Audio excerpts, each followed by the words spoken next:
Hi, yeah, today it's not about this car I'm inspecting. Today it's just I've been having a lot of information recently, and several phone calls during these 4 years of inspecting the vehicles, right? It's more to do people buying shit cars, right? And then when the car starts going wrong, investing some money and then ending up, most of these cars are on finance, right? All of them qualify under small claims court rules, let's say up to 10,000 miles, huh? And even above that, right? But the main thing is when you're buying a car, right? And then you're planning to reject it, right? Because you've been, let's just scenario 6 months you're driving and you've been changing things, and so they're complaining to the seller about something. Remember, when you're buying a finance, you don't own a car. Finance company owns the car, and that's where the roller coaster starts. Obviously, most of you buying a car, and then your emotional statement is about, oh, I don't trust the car is not good, right?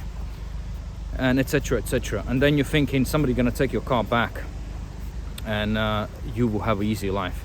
No, you're wrong. Basically, just simply you're stupid by, first of all, not buying a car without an inspection.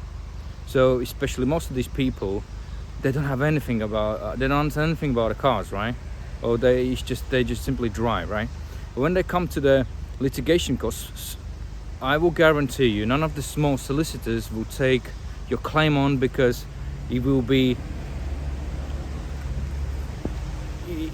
just too expensive to defend the case based on a situation, because you will have to make a decision what you want to do.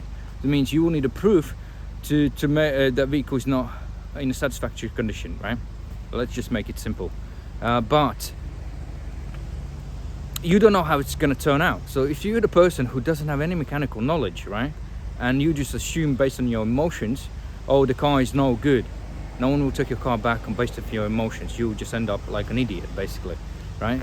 And if you don't have anything about it, you will get an engineer's report, right? And if the engineer, again, depends who will check the car, what questions you're going to provide. If you're going to provide just the basic stuff with the finance company questionnaire are for those engineering companies who does these quick engineer reports, you will lose the claim more likely in a court, right?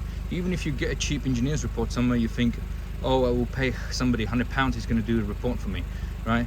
Again, you will lose the more likely if it's not something straightforward as faulty alternator, right? Where you just say, okay, it's a faulty, yes, it needs a new one, it costs £280, done and dusted. Again, you will lose the claim, because remember, other party can dispute the engineer's report, right? Then if it goes in a court, you can ask the court expert witness or single joint expert, or whatever they're gonna adjourn to the case, and that means that's gonna cost at least £750. Good expert witness, right, or engineer's report is the same thing. It just depends who does it and what state the things are, right? So that means they are shit mechanics, they are very good mechanics, they are average mechanics. Everything applies same in special litigation cases. So you, first of all, you need a good litigation solicitor specializing in the auto industry only, right? In the consumer rights, and you would want that solicitor to have mechanical support. At least he's got these cases, so there is assessing the balance probability of your claim, right? If you really have a valid claim, because most of the people just assuming they have a valid claim, but when I have a legal experience and things like that, you know, I can straight see if that is a valid claim or not, and if it's a balance of probability, yes, you can go. We got some stupid customers who take in CarExamer to court, right, for stupid things where they're assuming they are right? I mean, you can do that, but you're going to be wasting your time, your money, and balance probability. You will lose the case, you know. And if you waste your money unnecessary, you just simply suck it up, fix that car, sell it, right, and never make the stupid mistake again, right? Especially when there are multiple issues on the vehicle, etc. Engineer can look different way, right? You would want engineer to go through all your paperwork, everything like that, see your communication with the seller, just to understand the balance probability if you have a valid case. Because report is one thing, but once it's going to go to the court, they will ask whether you gave a seller a chance to fix it. Have you made any your own initiatives? Have you modified the vehicle? Have you misled somebody? And if you have misled somebody, you will lose the case, right? And if you would not tell the information to your solicitor or legal advice, who's going to give you, they're going to give you legal advice based on how you tell the story. Every story has two corners, right? Two sides, or maybe even a third side, right? And the third side would be more likely engineer's report, looking on your situation statement, how many issues you're claiming about, and what is actually the wrong, or your standard thing will be, I think the car is not safe, right? Not safe to drive. He's got an MOT. Who's not safe to drive? You're not safe to drive. Your judgment is emotional, like for the child. Simple. We have these people who calling us, right? And when you listen to the story, it's complete bullshit. You shouldn't even buy the car in the first place, right?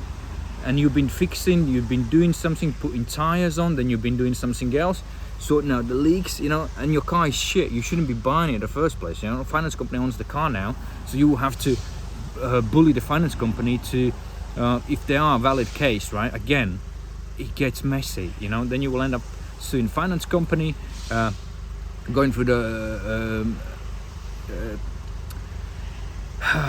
the finance company, the process for the claims, and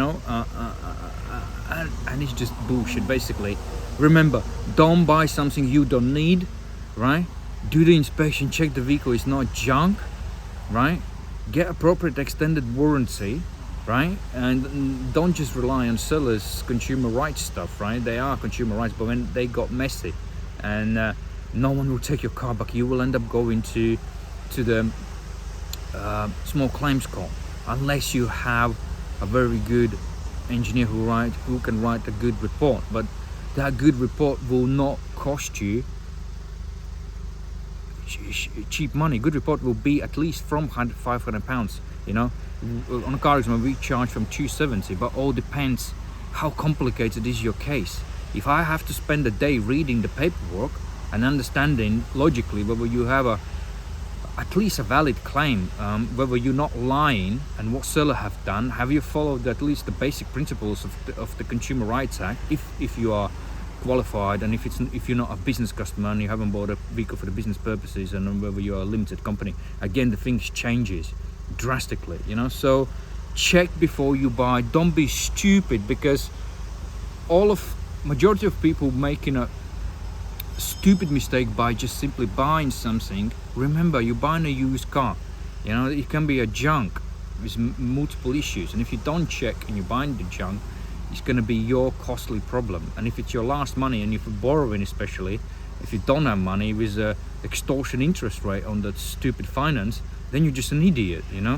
And they're going to drive you through all the legal loops with maximum terms of replying to you, and it's going to take you at least a year. I will leave you to decide to reconsider. Check the car before you buy. That's the purpose of it.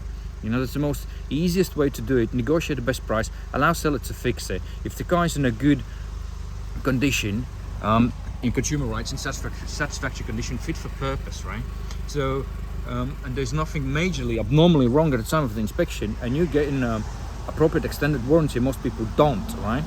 They're just relying on a hope, Jesus is gonna come down and fix your car. Remember, new cars has warranty, and they do break down, but they are manufacturer's warranty for 3 years, and they do break down. So you're buying a 6-year-old vehicle, or some people buying 10-year-old, and thinking, yes, the miracle, the Jesus gonna be, the Christmas miracle will happen. It ain't gonna happen. You're just gonna be an idiot, basically, at the end of the day, And then you will cry and tell I don't trust this car, the car is unsafe, you would think, This is the standard thing. This is the most stupid thing you can actually say, I'm sorry being so mean, but it's just people are stupid, and stupid people make mistakes, Especially if you don't have money, invest in a small inspection for the price of the battery, where you get a sensible, meaningful amount of information about this car, Leave you to decide. Bye. See you next time.